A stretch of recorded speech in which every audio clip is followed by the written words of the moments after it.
Hi అన్న, నేను ఒక విషయం మీద మీకు తెలియజేయడానికి వచ్చిన. ఏంటంటే ఇవాళ ఏమైందంటే ఆటో ఊబర్ బుక్ చేసారు ఒకరు.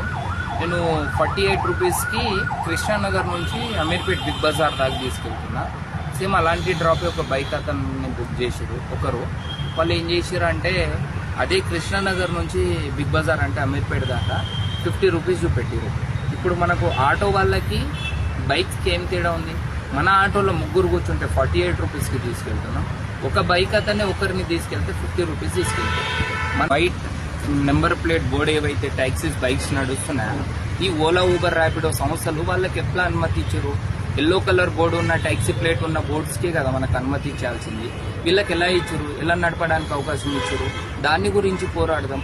ఇవాళ మనం చూసుకున్నట్టయితే నాకు ఇవాళ ఇంతకుముందు చెప్పాను కదా, 48 రూపీస్కి నేను ముగ్గురిని తీసుకెళ్తే 50 రూపీస్కి ఒకరికి తీసుకెళ్ళారు వాళ్ళు. దాని గురించి మాట్లాడదాం, దాని గురించి పోరాడదాం.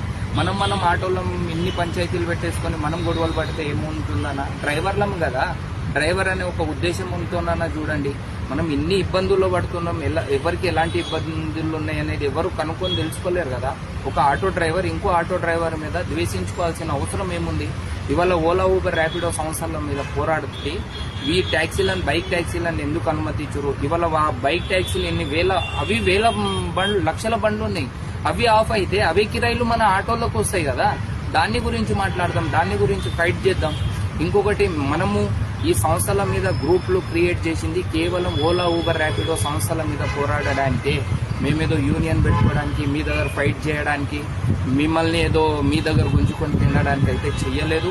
ఇంకొకటి నేను మళ్ళీ చెప్పేది ఏంటంటే, బైక్ల మీద పోరాడదాం, ఓలా ఊబర్ ర్యాపిడో సంస్థల మీద పోరాడదాం.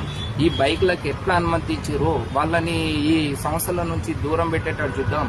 మహారాష్ట్ర, కర్ణాటకలో ఇదే విధంగా ఫైట్ చేసినందుకు ఇవాళ బైక్ ట్యాక్సీలను దూరం పెట్టారు.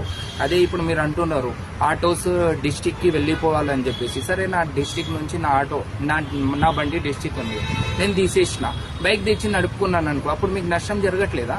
దాని గురించి కూడా ఆలోచించాలి కదా. దాని గురించి మాట్లాడడానికి అవకాశం తీసుకోండి. ఇదే సిటీలో, హైదరాబాద్ సిటీలో ఇవాళ కారోబార్ ఉంది.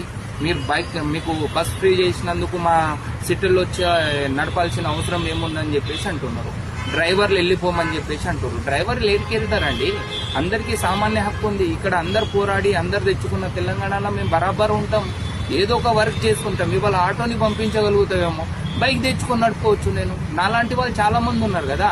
ఇప్పుడు నువ్వు 5,50,000 పెట్టేసి 13,000 ఈఎంఐ కట్టుకున్న ఆటో నడిపించుకుంటున్నా అంటున్నావు.